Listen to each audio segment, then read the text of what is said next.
जी भर के देखा नहीं है, अभी हमने जी भर के देखा नहीं है, अभी भर के देखा नहीं है, अभी हमने जी भर के देखा नहीं है, देखा नहीं है राम, देखा नहीं है, अभी हमने जी भर के देखा नहीं है। अगर इसको मान ले तो भगवान के दर्शन के लालच में रोक कर रखा, अथवा माली क्यों नहीं जाने दे रहा है।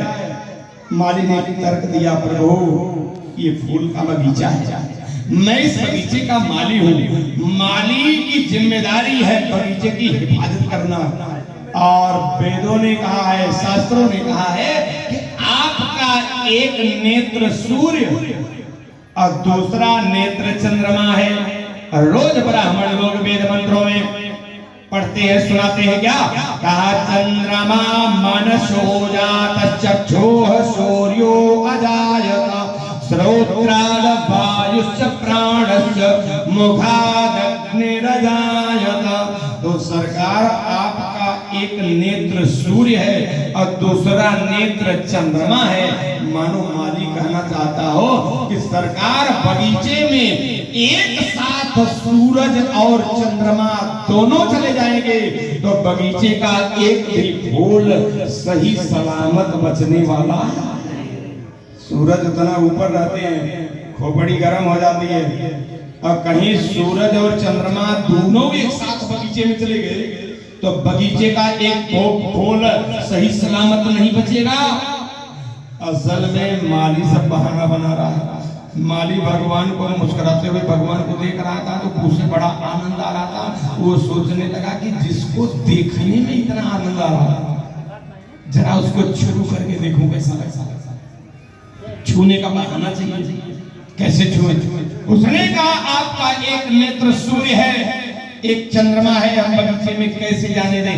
राम जी ने कहा माली, वेदों ने कहा है मेरा एक नेत्र सूर्य है, एक नेत्र चंद्रमा है, लेकिन मेरा विश्वास करो मेरी आंखों में सूरज और चंद्रमा की जैसी गर्मी नहीं है। माली ने कहा हमको कैसे विश्वास हो? राम जी ने कहा छूकर देख लो।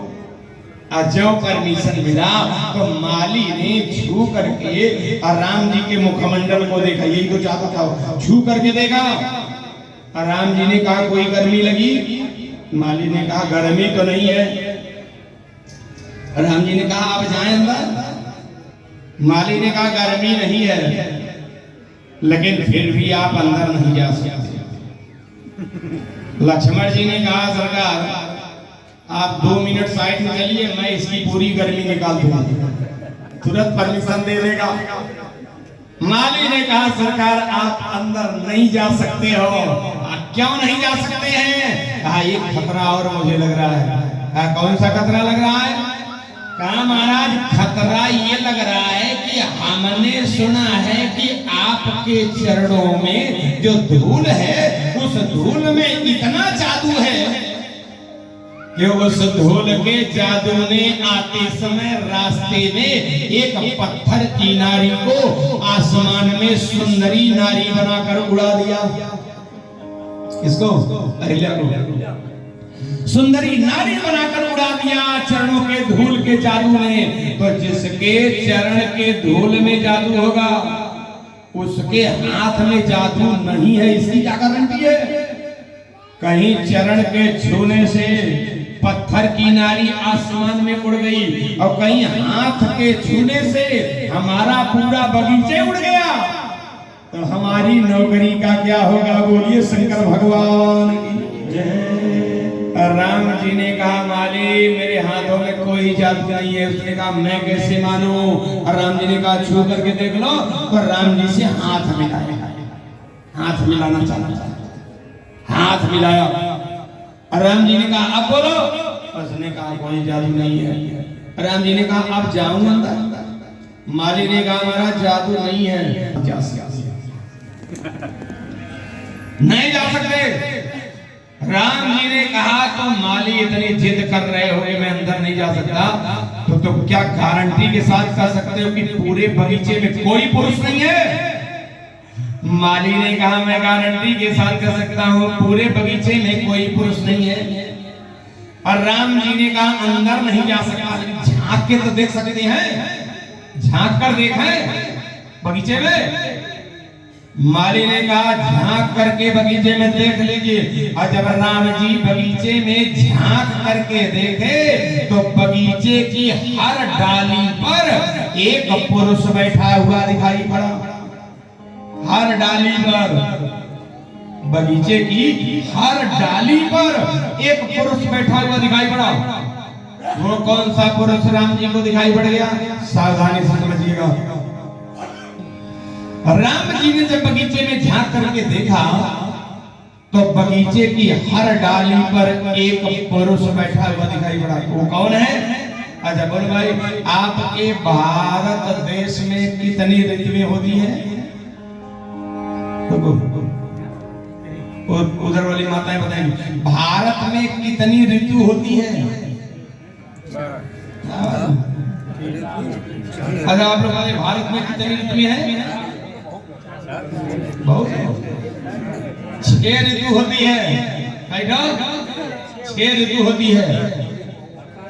अच्छा 6 ऋतु होती है तो 6 ऋतुओं में ऋतुओं का राजा कौन है? बसंत ऋतु।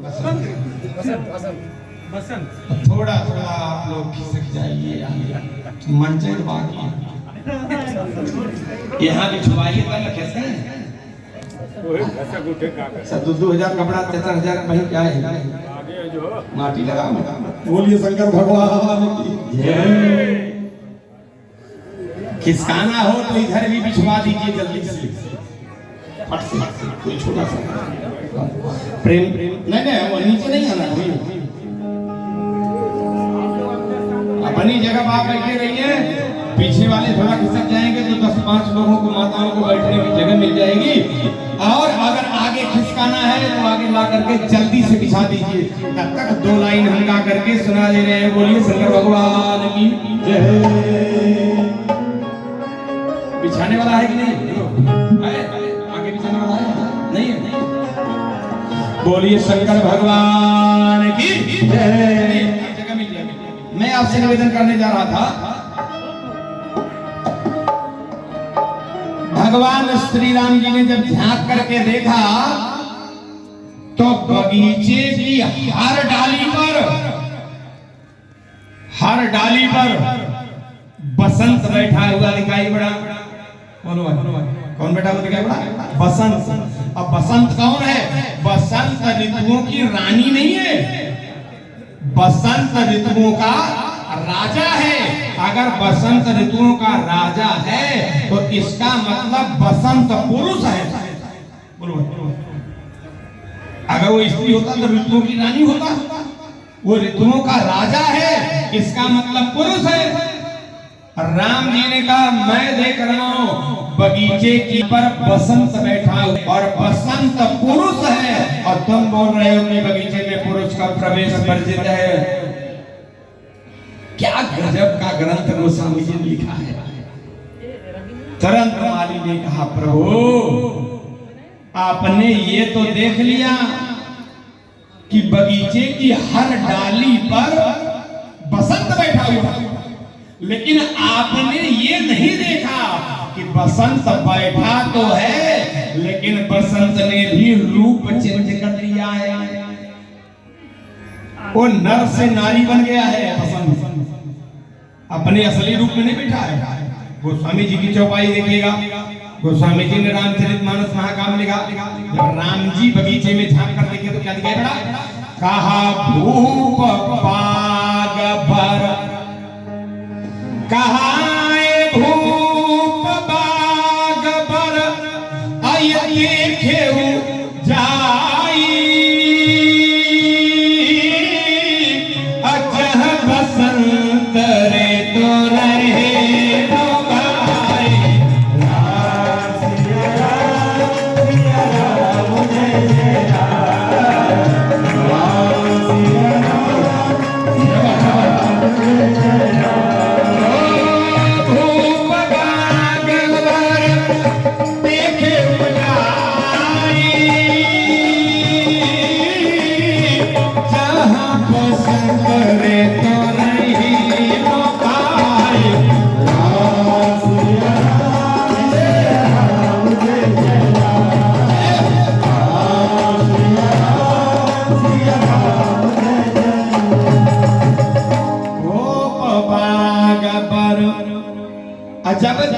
देखे ऊंचाई, वहां बसंत को वैसे कहा जह बसंत ऋतु रही लो भाई।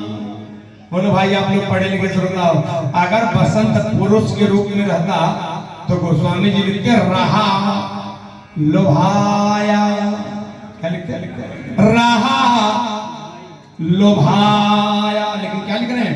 रही लोभाई। अगर गोस्वामी जी रही लोभाई लिख रहे हैं बसंत के लिए, इसका मतलब बसंत भले पुरुष है लेकिन बगीचे की डाली पर पुरुष के वेश में वहां नहीं बैठा है। राम जी ने कहा मुझे तो केवल फूल लेना है, लेकिन तुम इतनी देर से रोक करके रखे हो। माली ने कहा महाराज तो दो ऑप्शन मैंने बताया, कोई ऑप्शन चुन लो और आप बगीचे में चले जाओ। राम जी को लगा जयकारे लगाना ठीक है, जयकारा लगा देना चाहिए। भगवान श्री राम जी ने जयकारा जोर से लगाया, बोलिए जनक दुलारी महारानी की जय। राम जी लक्ष्मण जी की तरफ देखे। लक्ष्मण जी ने कहा मैं वादा करता हूं पूरी जिंदगी यह भेद मैं किसी के सामने खोलूंगा। आप जयकारा लगाए थे, अच्छा भेद ही खोलने का डर रहा है ना, भेद ही खोलने का डर रहता है कि भेद न खुल जाए। एक बार 3 लोग यात्रा कर रहे थे, पति पत्नी उनका बच्चा। अब बैठने के क्रम में सामने वाले से झगड़ा हो गया, सामने वाला शरीर से जबरदस्त था, खड़ा हुआ पति को ये झापट पति का गाल हो गया। पत्नी थोड़े झगड़ा करेगी बसते पति पत्नी की तरफ देख रहा है, सोच रहा है अब जिंदगी भर मैं इसके सामने ताव से नहीं बोल पाऊंगा, क्योंकि ज्यों इससे ताव से बोलूंगा तुरंत ही कहेगी उस दिन कहां बल गया था जब ट्रेन में खींच के तू यहाँ